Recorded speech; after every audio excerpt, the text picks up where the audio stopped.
So we're getting near the end of our third week of carb cycling. It's our 19th day of it. We've been cutting for almost 12 weeks now. Been going since the beginning of January. And, the goal is to do a 20, 24 week cut. So we're getting into a good spot finally. My recent short that I made showing like where my pump is looking like in the middle of my workout is pretty gnarly. And also we changed our training method. So we're doing a basic linear progression approach with a biweekly structure. And now we are doing a same biweekly structure, but we're changing our mode of progression from linear to more periodized, like step loading. I don't know, I'm actually just going to come up with a name for my program, but basically instead of just blunt force, just going, okay, you got 8 last week, let's get 9 this week. It's just really hard to make blunt force improvements like those when I'm on a cut like this. It just reminds me when I was powerlifting. It's only when you're eating the most that you're going to get the strongest, the fastest. And obviously we're not eating a ton. We'll see progression on our training days because, I do increase my calories on those days for performance purposes, but you can only do so much on a cut because if you're always in a deficit, your body's always like second place in terms of recovery. So what we're going to do is periodize our training, and we did linear progression for about 3 months and it works. It's great, but we need to do something in order to continue to make progress. And it's not that I wasn't making progress, but to make progress, it wasn't as easy. It was very demanding, especially psychologically. And I just wasn't feeling great. Like my body was starting to feel pain in the joints and in my low back on exercises with weights that I know I can lift consistently. And that just tells me like, okay, so these are becoming too systemically demanding for my body. And I need to reduce my intensity and maintain my work capacity somehow. So reducing intensity by not going to failure on the first set and instead getting more sets with that. So let's say I went through all my numbers. I created what I call as a scoreboard. I put my best sets in on all my exercises that I like to hit and I want to improve on. And it was like, I think it was like 24 exercises that I rotate for all my body parts, right? So arms, legs, calves, everything.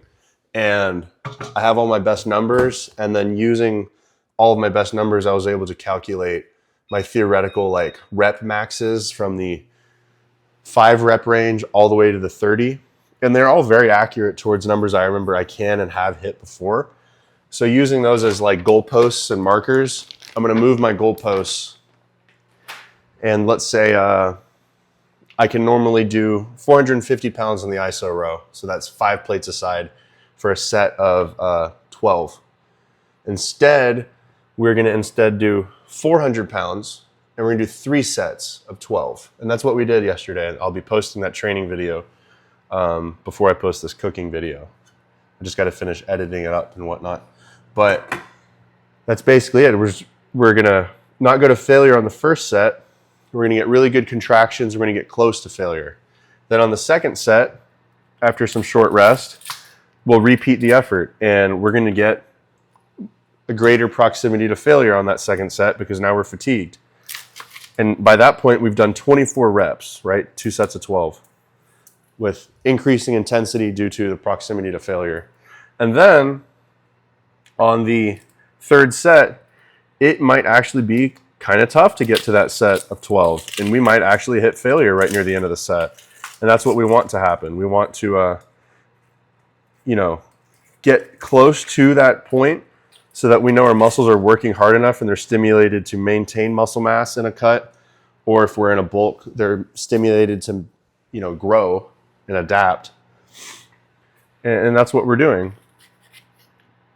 And if we were in powerlifting, and I get a lot of this from my powerlifting background, the way I would look at it as instead of the intensity needed to improve by 1 rep or by just 5 pounds, or or 5 reps, let's say we're doing like 5 rep sets this week, the amount of intensity needed is insane to get that 1 extra rep for that stimulation. And if I don't get that extra rep, I may not stimulate growth or improvement in strength that day. And that seems like a really big risk to reward ratio, especially with the risk to injury from that intensity. So by decreasing the intensity slightly, we can get more practice.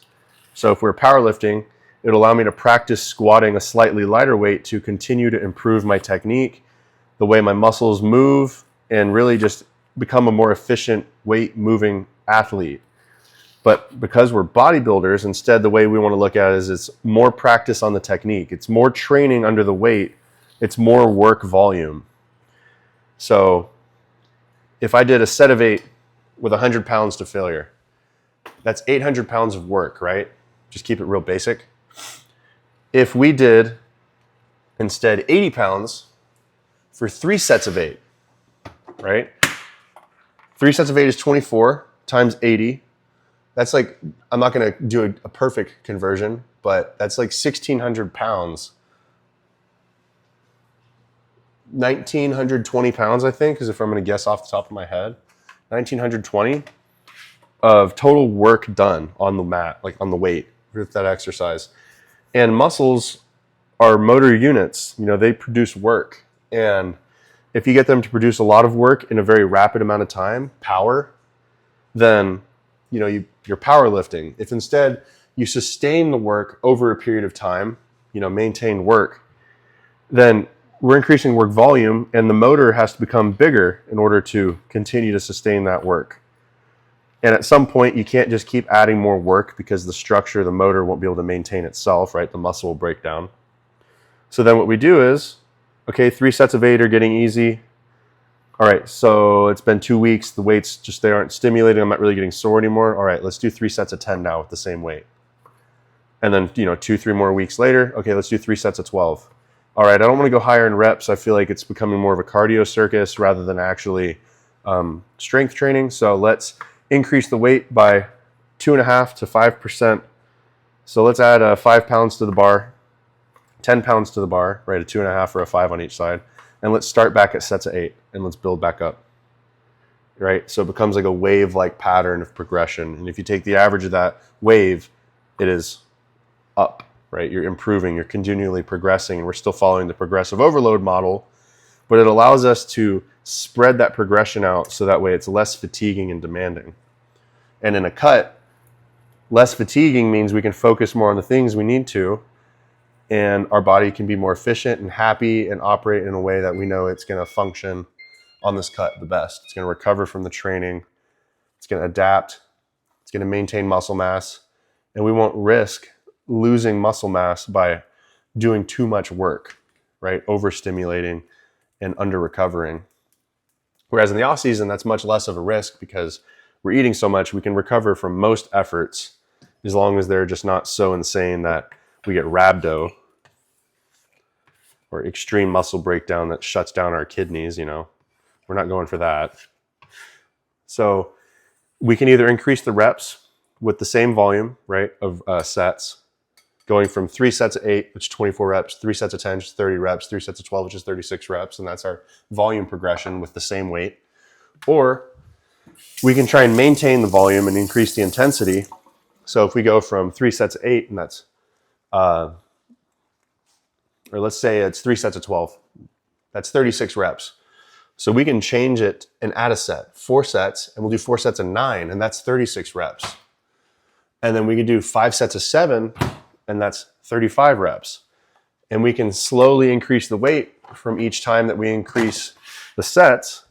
So that way we're still performing the same amount of work volume, but the intensity is increasing. We're lifting more weight.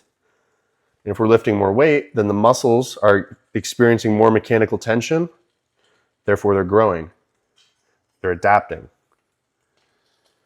So we're going to follow that extra work up with, you know, our carb cycling, right? Eating more calories on the days we're training, sustain our work. And then we'll eat at maintenance or below maintenance slightly because of the cardio and whatnot. On our non-training days, which is today, today's a low carb day. So today I will recover by eating plenty of protein. I will lose some muscle water because I'm not eating carbs or a lot of carbs after breakfast. And we're just going to keep getting leaner. All right. Remaining egg whites in the oats. Always tell people, try it, man. It adds some great flavor.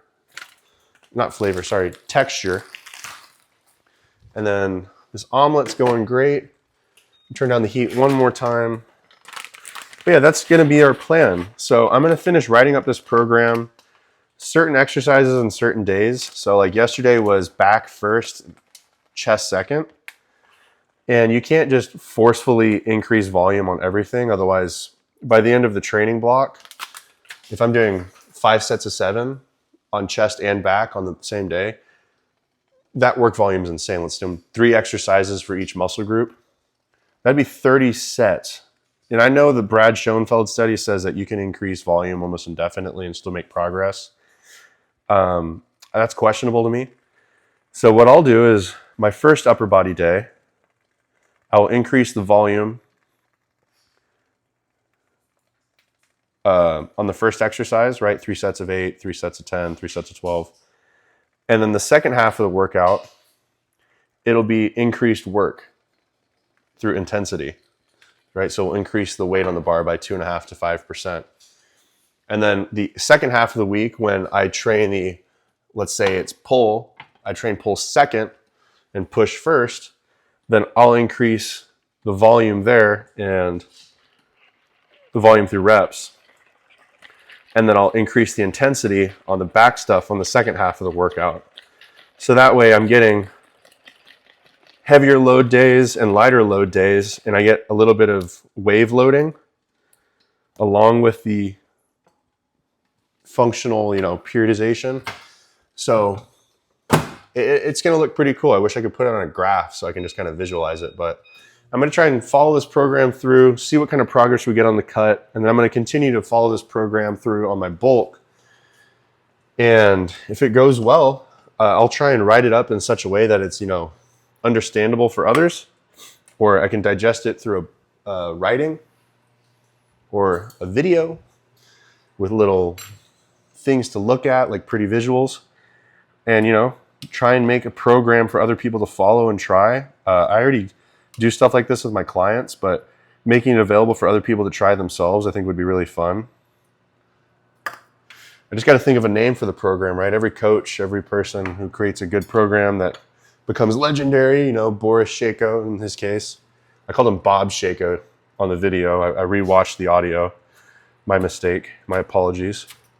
They get a cool program, but I don't want to get like Dante Trudell, his name's on his forum was Dog Crap. I don't want to name my training Dog Crap Training, if this works out well. I think that would just be like, I don't know. It just sounds kind of negative. It doesn't sound great. So I want to find something that's brandable and it's cool in case this ends up being a program I want to share with people. It's always fun to think of those fun ideas, I do have a training system or my brand that I train clients under. It's called Ironclad Training. So it could be Ironclad Programming, something basic. We'll figure it out. But yeah, we'll have one day we increase intensity, one day we increase volume. And then we'll just kind of load them and wave them. So that way I can make that progress without feeling like I'm just beat to shit. And I think it'll be really good. I think it'll be a fantastic test for the progress and to just see how everything works out. All right, so we're gonna get these remaining veggies on here. Get the green onion. Love our green onions. I think I bought too many this week. And then we just got our little salads to make after this, right? So we're gonna put our power greens, that big bag of greens that we got from Costco. So we'll get our greens. We'll get our bell peppers, poblano, combine that with our onion and make our salad dressing stuff. And it should be pretty good. So that was our no salt seasoning. I'm going to put regular salt on here. you learn over time that with seasoning and stuff, simplicity is key. I still have to remind myself that often, and that's honestly why I'm saying this right now, is it's not for anyone else to hear. It's really like, hey, Brennan, remember to follow your own word and not give yourself an excessive amount of seasoning on your food, because you don't know where the good and bad flavors are coming from that you are or aren't enjoying.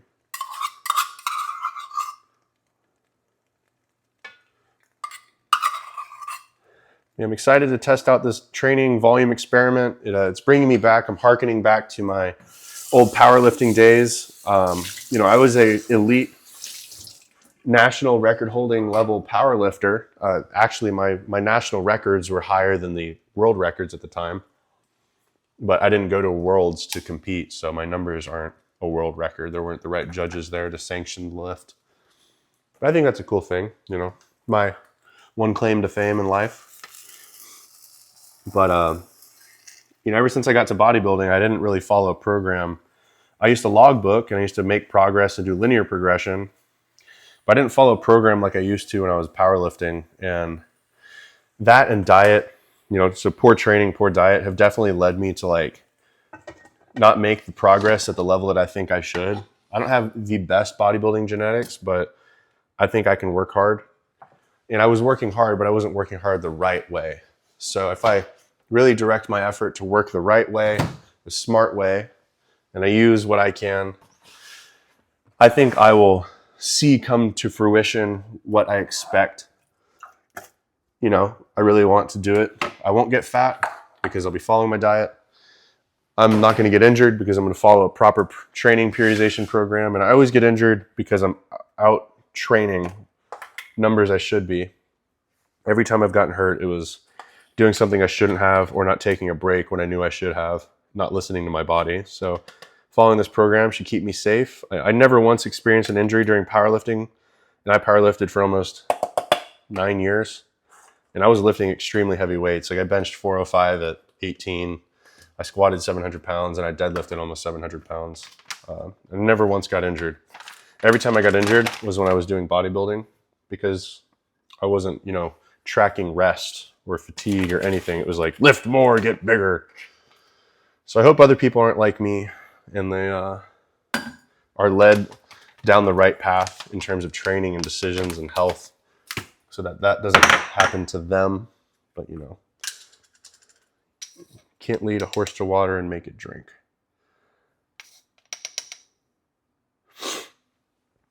But yeah, I think this program, if I load it and structure it properly, it should technically be like a 24 or 36 week program, which is, basically half of a year planned out. And I love that. That sounds like a lot of fun to me.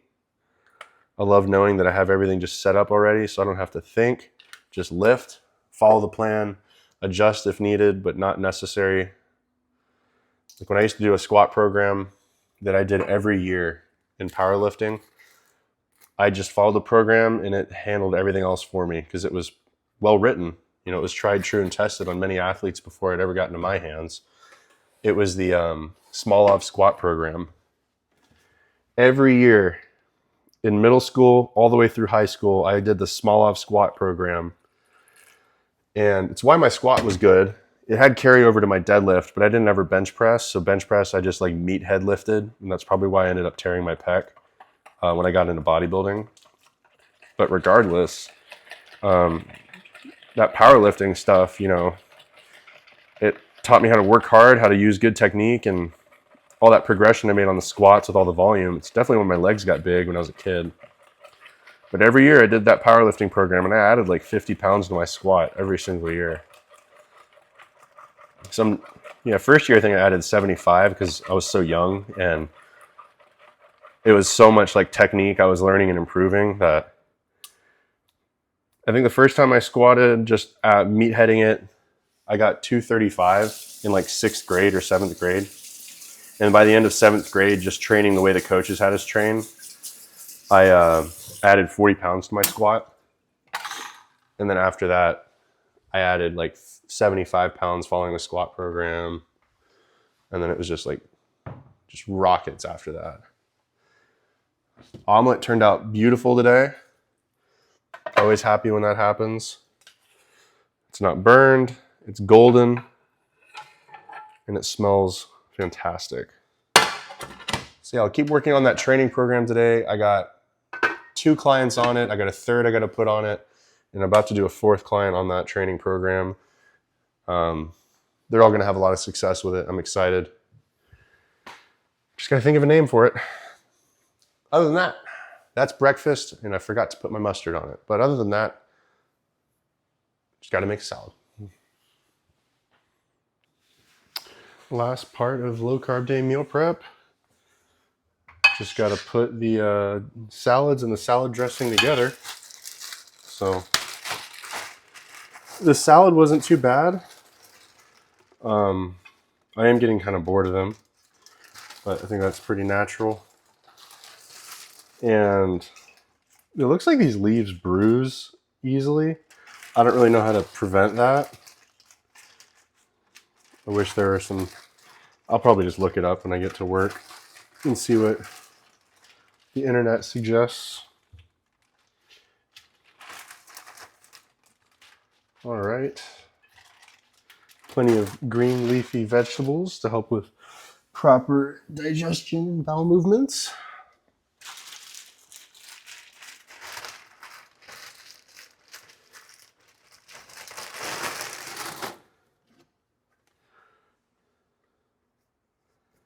And now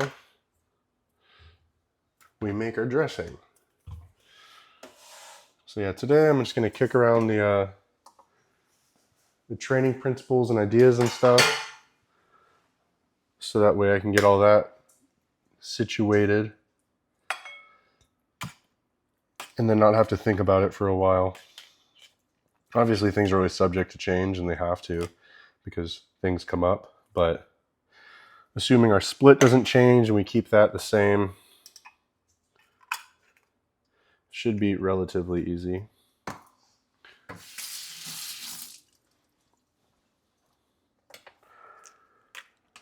But I don't know if anything would change in the off season. I'm really liking the way this stuff is. I just obviously start with low volume, build back up.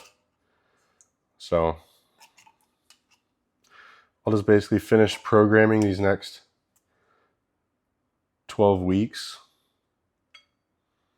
And then once we're done with that, we'll start increasing the food. And that's all that's going to change really, is the food.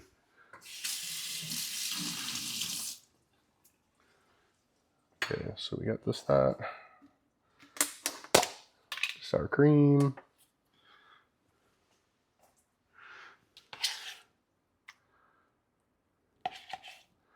I always thought it was weird when I saw like people put sour cream on a cheesecake. I don't know why you would do that, but different flavor palettes, I guess. And I keep forgetting to put salt in this, and I think that's why it's been tasting kind of like bland. Even though the canned food is salted. Just a little more. It still needs a little kick. Just not trying to go nuts with it. So we're going to do 2 teaspoons of our no salt seasoning. Do like a 1/4 teaspoon garlic powder, 2 teaspoons cumin,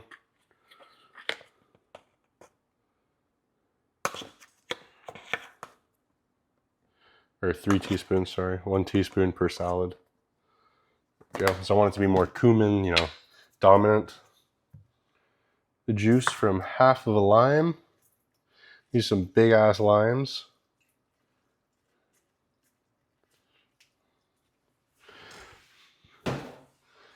And then an adobo pepper, finely chopped.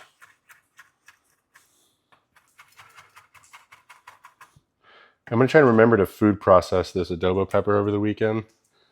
So that way all I have to do is just scoop in there with a tablespoon and just get the same amount every time. And I need to get some like mason jars or something to hold all those. I got to sharpen my knife this weekend. I hit it again and chipped the blade, so I got 2 chips in the blade I got to fix, which is pretty upsetting that I would do that to my blade. I need to stop doing that.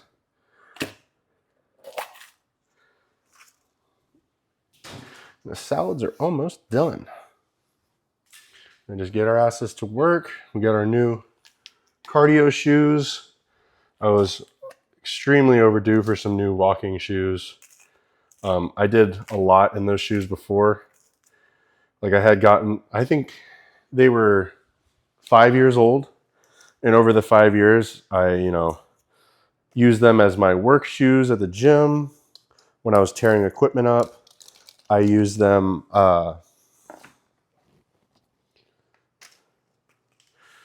used them at the gym as work shoes. I rucked over 20 miles in them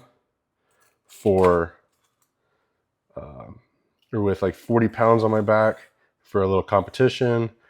I ran a high rocks race in them, and I ran multiple miles in them along with just wearing them for a whole 2 bodybuilding preps worth of cardio. And I used them as work shoes when I worked at a shoe department store where I had to stand for 8-hour shifts on my feet and I wasn't allowed to go take breaks. So they were used and abused, and getting the newest ones, these are the 15s. The 16s come out in a month actually, or a month and a half. So it's perfect time to buy them because these were on sale. They were like 30% off, which was great. And the way these Brooks Ghosts, they're designed to help with people who have pronated feet or flat feet, no arches. My weight goes from the outside of the foot to the inside. And it's not like a problem, but like long term, it can make your hips and back more uncomfortable as you walk around. So when I was in middle school going to high school, I got like a pair of Ghost 5s or something, because at a running place, they like watched me and they're like, we suggest these, they should help your pronated heels. And I was like, all right, cool, thanks. And I've worn them ever since. And they're on Ghost 15s, going on 16s this year. So basically for 11 years, I've worn these. So I've almost worn these since I was like 13 years old. And I am 25 now, going on 26 this year. So, been a while. So dressing is almost complete. All the components are looking nice and homogeneous after some good stirring. I really like that no salt seasoning. I think it's very versatile. It's just got like veggies and herbs, no overwhelming flavors, just nice and subtle, savory flavors. My neighbors are moving out, and my new neighbors are actually friends. My friend from work. I knew him before we worked together. We used to go to the same gym together, just as like members, and I've known him for 7 years now. Yep, about 7 going on 8 years. And he and his fiance are going to live next door now, so that's pretty cool, being near friends and not near weird-ass neighbors. Okay, salad dressing's good. Let's top these salads, and then let's just put some chicken on them.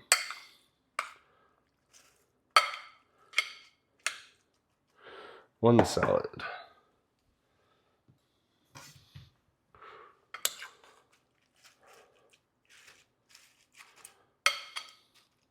Two.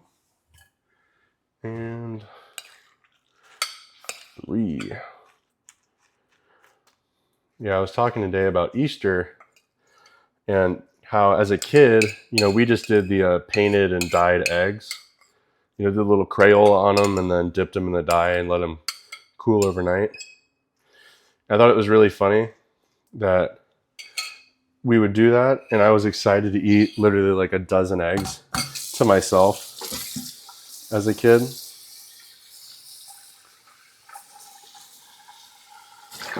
Just sat there on the porch peeling eggshells and just smashing eggs. Like, that's insane.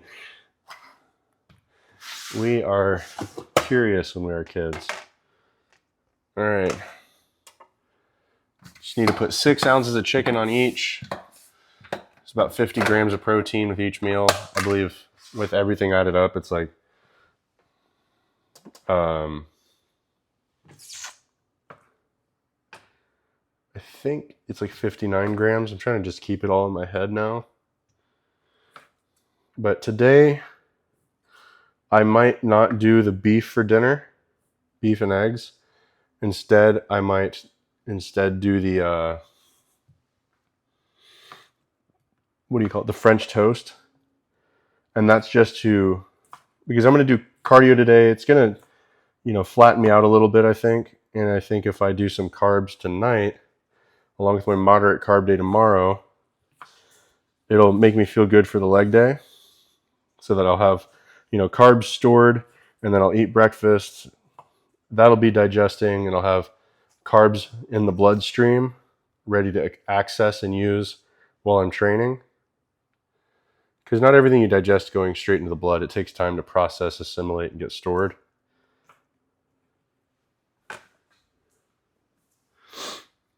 All right, we got 1 Tupperware emptied.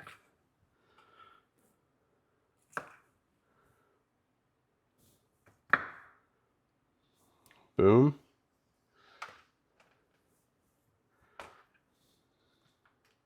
Homie's over here just straight begging. Try not to give the dog food, because then they won't eat their regular food because they'd rather eat mine. So he just sits here and stares at me while I cut. If I drop any food, I have to grab it faster than he can. My dogs at my parents', when I was meal prepping, I used to just make a mess, and I would drop things on the floor all the time. So it got to a point where anytime I was cooking, they'd come running. You just hear the little feet just skidding across the floor, because you're like, oh, he's about to cook, he's about to drop food everywhere. Out! Get out of the kitchen, dude. Annoying ass.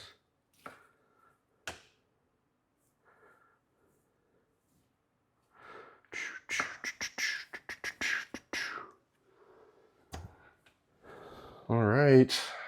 And here we are right at the end. Just gotta wipe off the counter, wash the cutting board, start the dishwasher, and we are off to the races. And I can go work on my new client training program, work on my program, and then we got a short day because it's Good Friday. Gonna get groceries, cook my chuck roast for actually maybe I'll have chuck roast just because it's fresh, and it's really good when it's fresh. So chuck roast for dinner after I cook it. And Saturday, leg day with a moderate carb day. Gonna make my curry now that I know how to make it without ruining it in this new kitchen with my recipe that's now modified for an off-season diet or pre-contest styled cut diet. Should be pretty good. And I think where I'm at right now is as fat as I want to get in the off season. Right? I don't want to get any bigger than this for the most part. I don't want to lose my soft abs, because then I feel like we're getting out of shape by way too much, and that'll make it to where the diet is a lot harder in a cut. So from here, I'm probably 16 weeks out for a good bodybuilding competition. For a summer cut, I'm probably about 12 weeks out before I go nuts and get too lean. So I think I'm in the perfect spot to just keep pushing. And then after that, we'll be all right. So that's it for the day. Just gonna clean up, eat the food, get leaner, do the cardio, and that's what's up.